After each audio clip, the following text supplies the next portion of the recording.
This is my iFlight Chimera 7 Pro, and there's something that's different about it compared to most of the quadcopters that I normally fly. You see, most of the quadcopters I normally fly are little 5-inch freestyle or racing birds, but this is a 7-inch, and it is made for long-distance cruising. But you know what's not made for long-distance cruising? Betaflight. Yes, Betaflight does have a very basic form of return to home. It's called GPS Rescue, and this is my setup guide for it. But Betaflight doesn't have a lot of features that you would expect from a long-range autonomous firmware. Features like, well, waypoint missions. Betaflight can't do waypoint missions. Features like the ability to maintain altitude while you fly, GPS-based loiter, and let's face it, Betaflight's return to home is also not that sophisticated, and Betaflight's support for things like flying wings and other types of vehicles, not that great. So, today, we are going to do something a little bit out of the ordinary for me. We are going to take Betaflight off of the Chimera Pro, and we are going to put on it iNav 7. And if you're sitting there thinking, the heck is iNav? Well, I'm Joshua Bardwell, and you're going to learn something today. And in this video, we're going to download iNav 7.1, which is the latest version of iNav. We're going to install it on our computer, we're going to install it on our flight controller, and we're going to go through the basic setup so that we can have a flying bird. And then who knows what we'll do in the future. Maybe there'll be some additional videos showing additional features and capabilities that get unlocked when you switch to iNav. iNav 7.1 at the time that I'm making this is the latest version. If we scroll down to the bottom of this page, I'll link you to the releases page and you can look and see, because at the time you're watching this, maybe a new version will have come out and you always want to install the latest. But I'm going to click on iNav 7.1 in the releases page and scroll down to the bottom where I should see iNav Configurator. Oh, yeah. Okay, I'm in the wrong page. I need iNav Configurator. That's the app that you install on your computer that lets you flash and configure iNav. iNav Configurator. We're not going to download iNav itself. We're going to flash it using the configurator. And so here's the configurator, and I'll download Win64 7.1.0.exe and install it. Now, the first thing you need to know if you're going to flash iNav to your quadcopter is that not all flight controllers can run iNav. In general, any flight controller that runs iNav will also have a Betaflight target, but not all Betaflight flight controllers will have an iNav target. And one of the reasons for that is that iNav requires certain hardware and capabilities out of the flight controller that Betaflight doesn't require. And what this means is that in some ways, iNav is a little bit easier to get going because it makes certain assumptions about what a flight controller will be able to do and how it will be wired up. On the other hand, it means that if you're just thinking, oh, I think I'll try iNav today, there's a chance that you can't without getting a new flight controller. So I'm going to go ahead and plug in my flight controller's USB port to my computer and hit the connect button, and we will immediately be kicked over to the CLI mode. And the reason for that is that this flight controller currently has Betaflight on it, and this is not Betaflight Configurator, this is iNav Configurator. But here in the CLI, I'm going to type the word version, and it's going to show me my flight controller version or target name. My flight controller is an STM32F7X2, and the board name is iFlight Blitz F722. I'm just going to make a note of that. In fact, I'll just screenshot that real quick and save that for my own reference. Then I'm going to disconnect, and I'm going to go to the Firmware Flasher tab. No, stop. Do not flash. You have to do something else first, and that is back up your configuration. Oh my God, I almost got carried away. Stop. Close iNav Configurator. Open Betaflight Configurator. Connect. Go to the Presets tab and save backup. Save a backup of your Betaflight configuration, because when you flash iNav, it's all going to be wiped out, and if later you decide this was a terrible mistake and you want to go back to Betaflight, you'll be able to restore your configuration by going to the same page and hitting Load Backup after you flash Betaflight back onto your quadcopter. If you do not do this, you'll have to reset up your quadcopter from scratch, and it'll be not a good day, not a good time. Hey there guys, Joshua from the future. One more thing that you should do before you flash iNav. Go to your Ports tab and make a note of what is on each of your UARTs, because you're going to need to reset this stuff in iNav, and if you don't remember it, it's going to be a real pain in the butt to try and figure it out again from scratch, as I am learning here in the future. It's funny. Joshua from the future is usually smarter than Joshua from the past. So here we are back in iNav at the firmware flasher after having backed up our Betaflight configuration. And what we're going to do is let's just try hitting auto select target and see if it finds something. Cannot prefetch target non-iNav firmware. Damn. Okay, so we're going to have to do it manually. I'm going to type search and I'm going to just type iFlight. And what do we got? iFlight Blitz F722. Well, that looks like the exact same name. Good. Fantastic. If you do not see your target name here, you may not be able to flash iFlight to the board. And there's a lot of boards here, but there's a lot of boards that aren't supported as well. Generally, we've got a lot of iFlight boards, a lot of Holybro boards, a lot of Diatone and Maytech boards. The SpeedyBee boards are supported, and there are a few others. But if you've got sort of an oddball board, you may be out of luck. So, iFlight F722. Choose the firmware version 700. We were on 701. Oh well, whatever. 700. And load and flash. Alrighty, well, once it's flashed, the next thing to do is to connect. And the first thing iNav does is ask us what type of quadcopter we're setting up. And these profiles are going to preset many options, like the PIDs, like the mixer, and so forth, to be appropriate for what we're doing. In this case, we have a mini quad with 7-inch propellers. Well, I don't know if I'd call 7 inches mini, but okay. We do have a quadcopter with 7-inch props, so that's what we're going to select. And amazingly, all of our pre-arm checks are passing. I'm surprised that we don't have to calibrate some stuff, but let's go to the calibration tab and let's just double check. I feel like it would be a good idea to run through this calibration just to be safe. I'll hit calibrate accelerometer, and then I will place the aircraft in each of the 6 positions that you see here, and it will calibrate the accelerometer and the alignment of the flight controller. So here I'm flipping it upside down and calibrate accelerometer. Here I'm, let's see, on the right side. I'll try to hold it as perfectly still and as perfectly perpendicular as possible. Calibration finished. The next thing I should probably do is take off the props because I'm going to want to spin the motors and test that the motors are working right. And I probably shouldn't do that with props on. Next, let's grab a battery and we will go to the outputs screen and get our motors spinning. I'm going to go ahead and plug in this battery. And as far as our ESC protocol goes, DShot 300 is just fine. Pretty much all modern ESCs are going to work with DShot 300.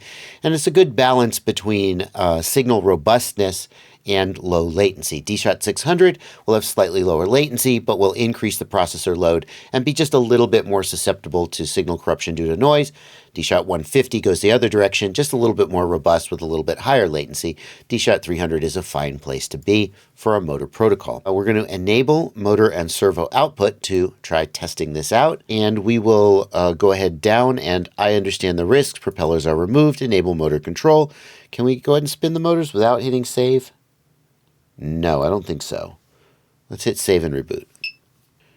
There we go. They are spinning. We are going to go to the mixer. And yay, yes, we can change our motor direction. So we're going to go to reversed motor direction, which is props out. I don't have a strong opinion as to which is better, but it's easier to do this than to go change all the ESCs to go the other direction. We should make sure that our motor order is correct. Let's save the props out rotation. Motor order means that the back right motor is the back right motor. So I'm going to go to outputs. I'm going to re-enable propellers are removed, and I'm going to raise slider number 1. And it would be nice if this diagram had the numbers on it. We have to go back to the mixer tab, and 1, 2, 3, 4, just like Betaflight. So it should be the same. I understand the risks. Motor number 1 is, back right, front right, back left, front left. Okay, great. So the motor order is correct.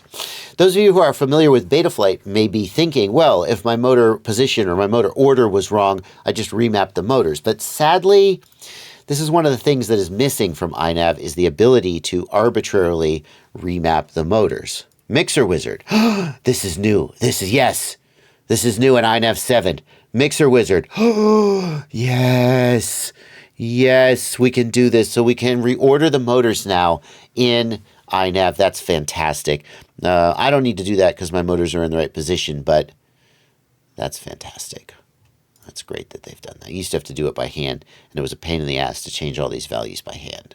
So my motors are now working correctly. Let's check my receiver. Oh yeah, we don't have any receiver configuration at all. UART, was my receiver even on? I don't remember. Let's power up my radio. Now, my radio is already bound. We're not going to do a binding tutorial. This is an iNav walkthrough. But my radio is bound. My radio is powered up. I need to power cycle my quad. So my receiver is now connected, and I'm going to go into iNav, and if I were smart, I would have looked at my ports tab in Betaflight to remind myself what port my receiver was on. I haven't done that. It's UART2. Serial RX, save, receiver, receiver type, serial, receiver provider, Crossfire, because I'm using Express LRS, so of course you pick Crossfire. And yay, the receiver is working. We're going to leave all these options at auto, as they expect. Manual LPF Hertz auto smoothing factor. Yeah, we're not going to tweak any of that. We'll check the channel map, and the channel map is correct. That is my yaw stick, pitch stick, roll stick, etc. All good. Now that the receiver is working, we need to add the flight modes. And this is going to be very similar to Betaflight's mode setup, but I'll go through it since it's something new to me and potentially to you. We are going to need an arming mode. Add range, and that is going to be channel 5. And we can hit auto, and we can just move it. Yeah, okay, it picks it up. Channel 5 high is my arm. We are going to want angle mode for sure. And we'll go auto, and my angle mode is here. That's channel 6 in the middle. Horizon mode can go die. I don't want it. Flight mode modifiers. Ooh, these are new. Maybe we'll try some of these out later, but for now we're going to leave it alone. Turtle mode we definitely want. Although if you're turtle moding a 7-inch, you're having a bad day. Turtle mode is going to be channel 6 high. OSD, we're not going to tweak. Camera control, we're not going to tweak. Beeper mode, yes, I want to be able to beep. That one is on this switch, and it's going to be high. Hide unused modes. Actually, I take it back. That's not it. That's all correct.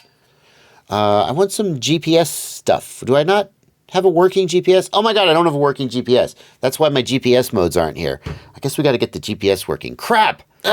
What port, what UART is the GPS on? If only I had made a note of these things before I flashed the flight controller. So we go to the ports tab, GPS at 57600 baud. Save and reboot.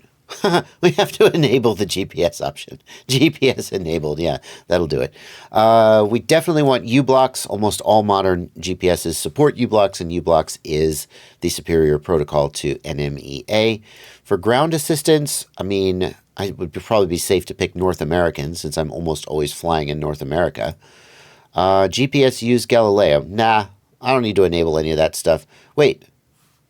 No, I will enable that stuff because M10 GPSs can use all of these additional... The satellites are overhead, whether you're in Europe, China, or Russia. The satellites are still up there, and M10 receivers can connect to all of them. In fact, M8 can also connect to all of them, just not quite as many. So we definitely want to enable that. I don't see why not. I think it gives additional precision if you like, just gives you more satellites to lock. So absolutely do that. Ooh, time zone offset. Betaflight doesn't support that. The next thing we need to do is tell the flight controller about our video transmitter. In my case, I've got the DJI O3 Air unit, and I'm going to show you the setup for any digital VTX. The setup for the analog VTX is easy because you don't have to do anything in the ports tab with an analog VTX. It's just built into your flight controller. But for a digital VTX, we're going to need to tell it what UART number the VTX is on. And we do that by opening the peripherals pull down. In my case, I'm on UART 1, and we're going to choose MSP DisplayPort for almost all modern digital VTXs. The alternative would be DJI FPV VTX, only if you're using the V2 goggles and you have not rooted them. In other words, you're using the original DJI OSD before WTFOS, before rooting, and you're not using the Goggles 2 or the O3, which support digital VTX natively. If you're using HD0, if you're using Walksnail, if you're using Goggles 2 and Integra with the O3, or if you're using V2 goggles that are rooted with WTFOS, you will choose MSP DisplayPort. And make sure you disable this MSP here, because having MSP DisplayPort and MSP enabled is actually not a valid configuration and will wipe out your whole ports tab and you'll have to set it up again from scratch. This is different from the way Betaflight does it, where you'll have MSP and the VTX option enabled at the same time. So this is what we want. We're going to save and reboot. Next, we're going to go to the OSD tab. For some reason, this always takes a minute to load. I don't really know why. And we're going to check our video format. Well, I'm being told that there is a bug in Configurator 710 RC1 that may be causing this issue that I'm having with configuring the OSD. And it has been suggested that I download the previous version of the configurator and try that. Let's find out how that works. All right. And let's just check our configuration here. Yes. We go to the OSD tab and there we go. Yay. But which one do I choose? Well, obviously, if I had HD0, I'd choose HD0. If I was using WTFOS with the V2 goggles, I would choose DJI WTF. For the Avatar system, Walksnail, I'd choose Avatar. And then these two here are for compatibility basically with DJI.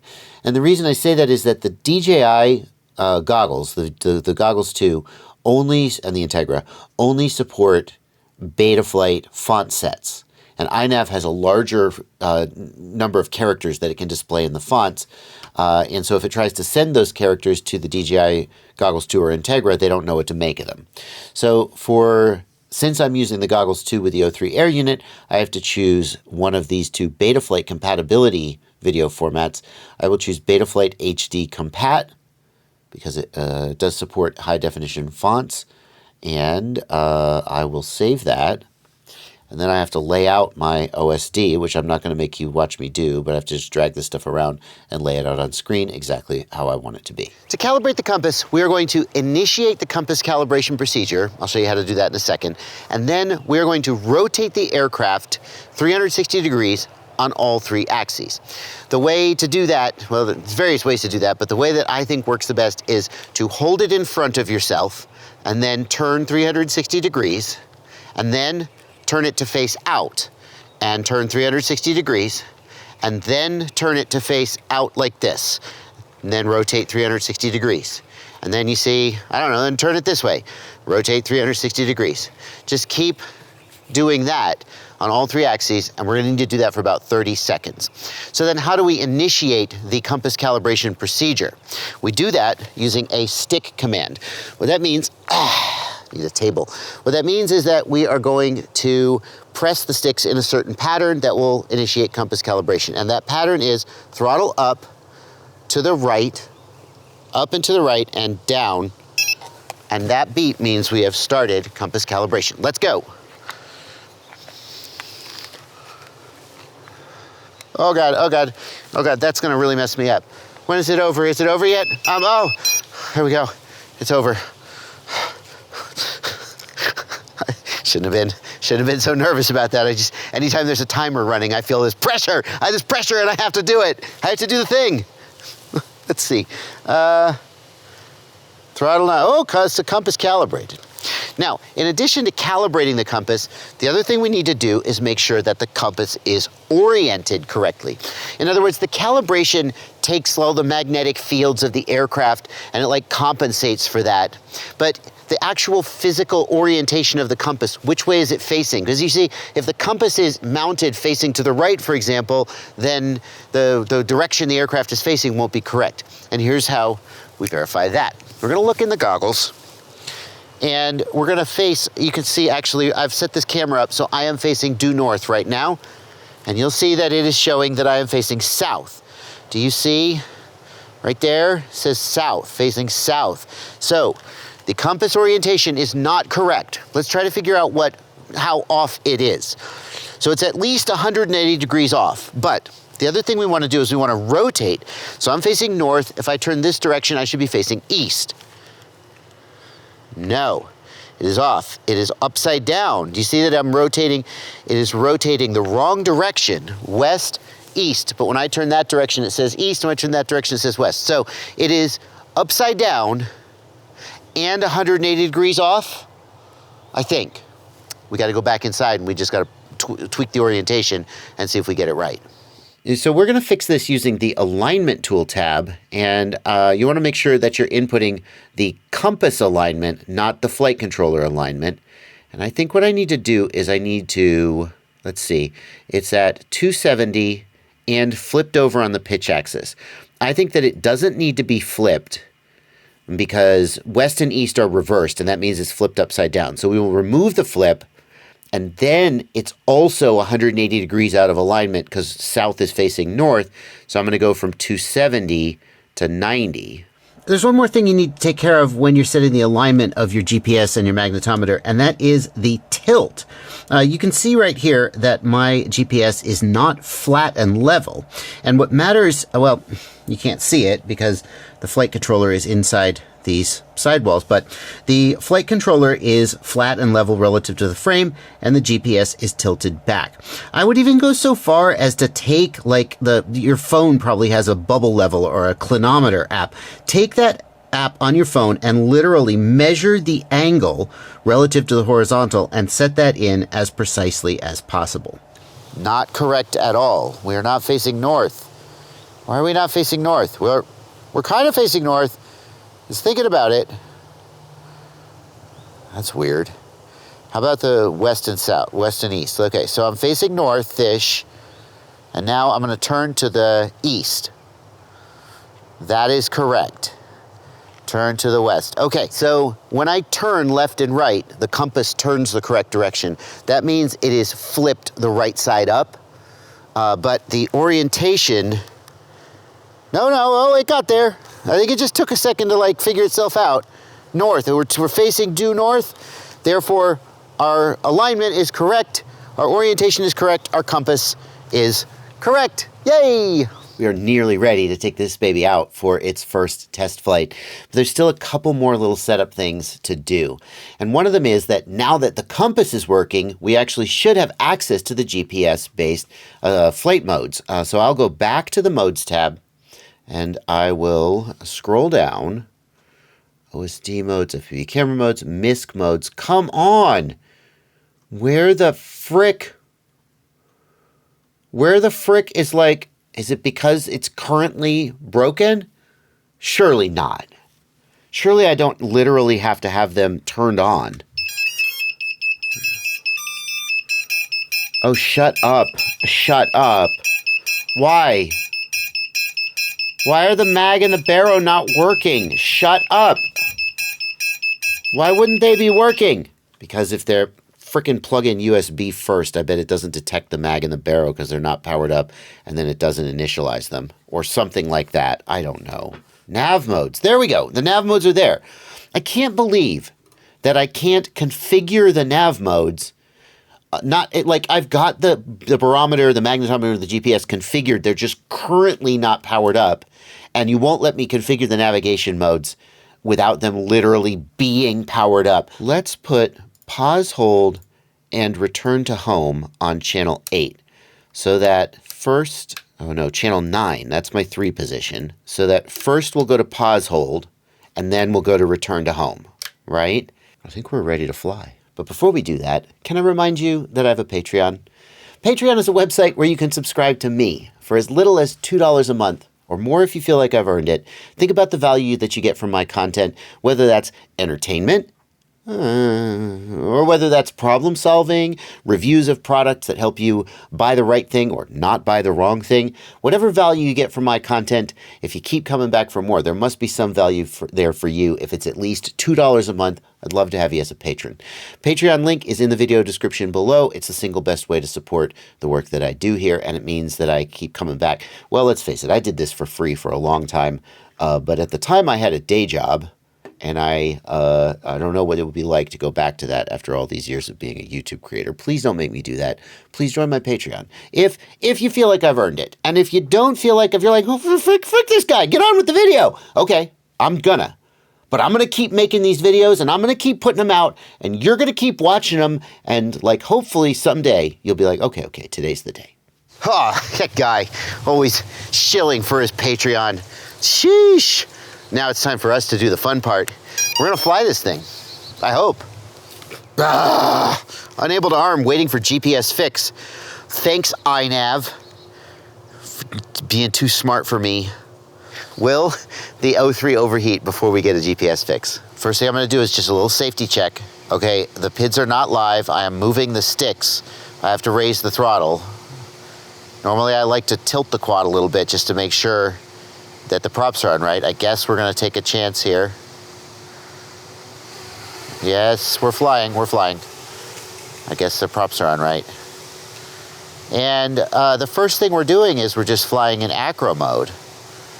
Now, it's a little windy today for sure, but I can see some bobbling already. Let's see how it flies in acro mode. I wouldn't expect it to be as stable as Betaflight on the default PIDs. It could PID tune to be something better.